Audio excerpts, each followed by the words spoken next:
Bonjour à tous. On se retrouve aujourd'hui pour un tout nouveau numéro du bilan de la semaine. On se retrouve chaque semaine pour parler en moins de 3 minutes de toute l'actualité et on en parle juste après le générique. C'est parti, générique.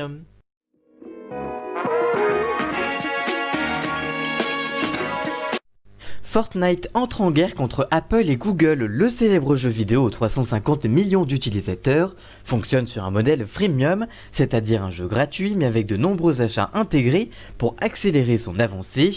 Les achats intégrés aux applications sur le mobile doivent être validés par Apple et Google qui prennent une commission de 30% sur chaque transaction.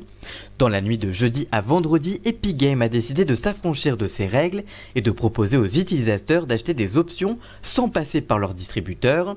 Une décision mûrement réfléchie par l'éditeur qui a entraîné son retrait immédiat des stores d'Apple et de Google.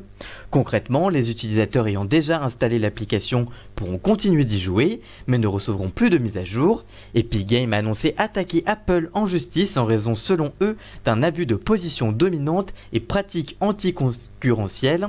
Du côté de Google, l'application reste disponible sur le store traditionnel, mais a été retirée de Google Play qui agrège tous les jeux disponibles. Reste à savoir si la justice imposera un changement de ces règles.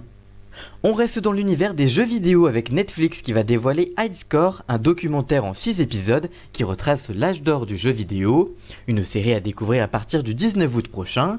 High Score retracera donc l'histoire du jeu vidéo en s'attardant notamment sur les débuts de cet art autrefois incompris, ainsi que sur la renaissance du média grâce à l'arrivée de Sega et Nintendo. High Score proposera également des interventions de nombreux créateurs dont ceux de Sonic, Atari, Toru Tawani, le créateur de Pac-Man et même le programmateur du jeu E.T., mondialement connu pour son échec commercial légendaire. Le documentaire sera aussi raconté par Charles Martinet, la voix du célèbre plombier moustachu de Nintendo dans la version originale anglaise.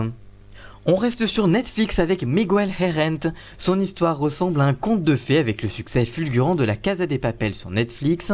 Il devient mondialement connu, il profite d'un gros salaire et d'une énorme notoriété. Pourtant, cette situation est un vrai poids pour lui. Dans une interview pour El País, il fait part de son mal-être. Il explique en avoir assez des rumeurs sur sa vie sentimentale et la pression autour de l'argent qu'il gagne. Ce n'est pas la première fois que Miguel Herrent inquiète ses fans. Sur Instagram, il avait déjà filmé une story dans laquelle il pleurait à chaudes larmes. Il a ainsi expliqué à El País qu'il avait choisi de diffuser ce moment pour prouver que tout n'était pas rose dans sa vie. Merci d'avoir suivi cette émission, n'hésitez pas à la partager et nous on se retrouve la semaine prochaine, à très bientôt, ciao.